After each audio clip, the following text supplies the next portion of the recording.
আমরা এই অনাচার আর সম্মানীয় আনন্দপুরে কলকাতায় অর্চনা মজুমদার মহাশয় আমরা এইটুকুই আমাদের যে ধারাগুলো করা নৃশংসবাদ ইতিমধ্যে এই উত্তর কলকাতার মাটিতে আর্যিকর ছাড়িয়ে বাংলার গণ্ডি এবং বাংলার গণ্ডি পেরিয়ে, কারণ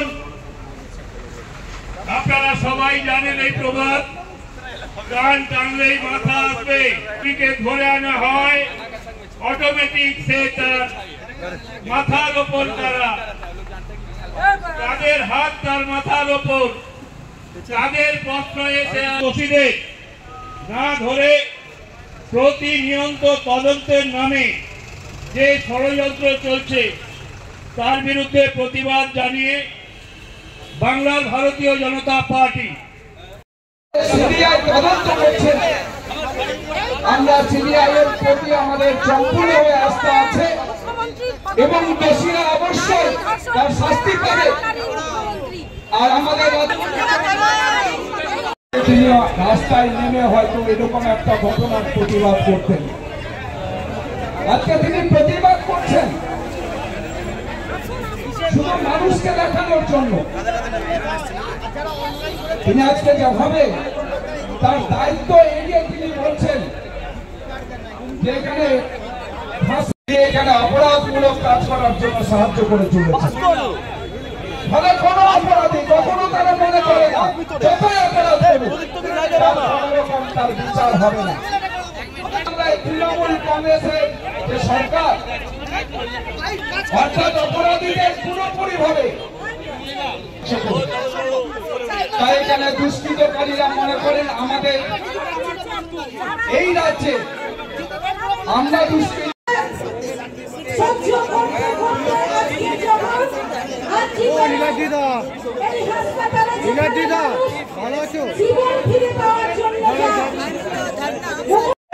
স্বাস্থ্য ভবন অভিযানে যখন কলকাতার রাজপথ উদ্বেলিত হবে, আপনারা আপনার এলাকায় আপনারা রাস্তায় নামুন।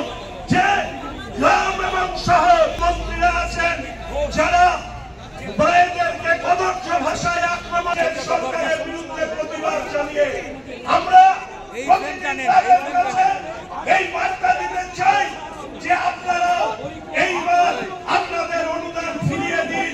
এই সরকারের উপরে চাপ বাড়ান, যে সরকার মহিলাদের নিরাপত্তা দিতে পারে না সেই সরকারের আজকে দেখছেন প্রতিদিন দিন এবং রাত জুড়ে এই আন্দোলন চলছে।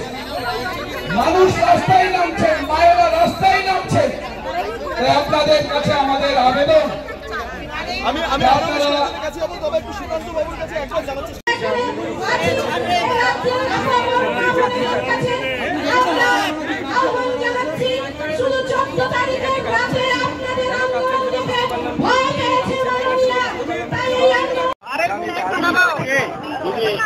আপনারা কি করছো তুমি?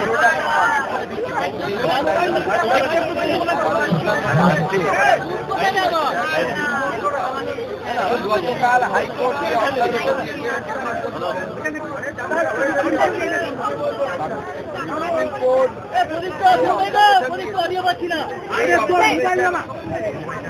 এই অবজারভেশনের পর এই রাজ্যের যিনি সিপি আছেন তিনি কতটা নির্লজ্জ হলে পরে তিনি তার পদে থাকেন এবং মুখ্যমন্ত্রী কতটা নির্লজ্জ যে উনি সিপিকে বরখাস্ত করছেন।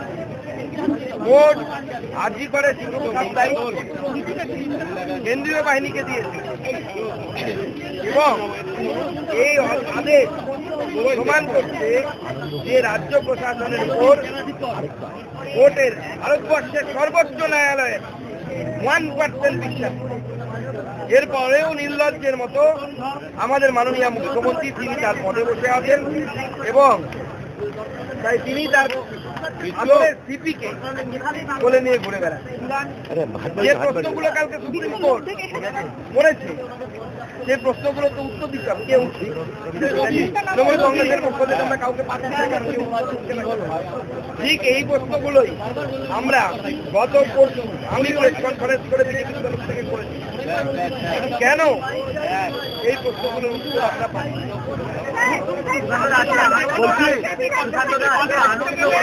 আনন্দপুরে আরেকজন মহিলার দেহ স্রোতের ধারে পাওয়া গিয়েছে, একটু আগের ঘটনা। কোনো রাজনৈতিক আন্দোলন করতে গেলেই পশ্চিমবঙ্গে আদালতের শরণাপন্ন হচ্ছে, কারণ গণতন্ত্র না থাকার জন্য আমাদেরকে করতে হচ্ছে। এবং আজকে একজন মহিলার দেহ আনন্দপুরে আমাদের স্লোগান যথার্থ, রাজ্য জুড়ে ধর্ষণ প্রমাণ নেই, মাননীয় মুখ্যমন্ত্রীর এই রাজ্যে প্রয়োজন নেই, প্রশাসক হিসেবে প্রয়োজন নেই।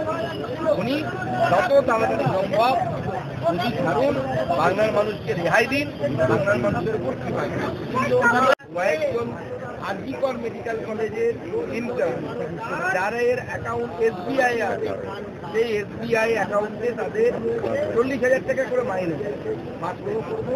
এত পরিমাণ টাকা থাকার কথা না, যাতে বিপুল পরিমাণ টাকা এবং সেই অ্যাকাউন্ট থেকে বেশ কিছু তৃণমূল নেতার অ্যাকাউন্টে টাকা ট্রান্সফার হয়েছে, এরকম আমরা খবর পাচ্ছি।